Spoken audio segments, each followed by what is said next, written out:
হরে কৃষ্ণ, রাধে রাধে। সবাই যাইতেছে বাপের বাড়ি, কেউ যাইতেছে গ্রামের বাড়ি, কেউ যাইতেছে শ্বশুর বাড়ি, কেউ যাইতেছে ট্যুরে।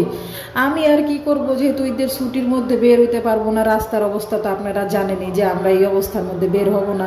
তো আগের দিন এই ছেলেরা নিয়ে একটু ঘুরে আসলাম। কি করবো, আর ছেলে আর আমি দুইজনে আসি। তবে ছেলের আমি যেখানে যাই আমরা দুইজনে মিললে অনেক বেশি চিল করি, আমরা অনেক বেশি আনন্দ করি। দুইজনে ভাবলাম আজকে একটু প্রসাদ পাই, রাস্তাও দেখি ফাঁকা। তো আমি বলছি যাক আজকে আমাদের এই দিন, রাস্তা যেহেতু ফাঁকা তো শান্তি আর শান্তি। তো গর্নিতার ভেতরে ঢুকে দেখি গর্নিতায়ও ফাঁকা। আমি বলছি যাক আজকে আমাদেরই দিন। তারপরে দুইজনে মিলে প্রসাদ পেলাম, প্রসাদ অনেক বেশি এনজয় করলাম আমরা দুইজনে মিলে। আর প্রভুজিকে আসলে একটু মিস করি, যেহেতু প্রভুজি চলে গেছে, 3-4 দিন হয়ে গেছে। আর মন্দিরে গেছি, মন্দিরে যাওয়ার পরে একটু পরেই আমার শ্বশুর ফোন দিছে, তোমার যার শরীর ভালো না।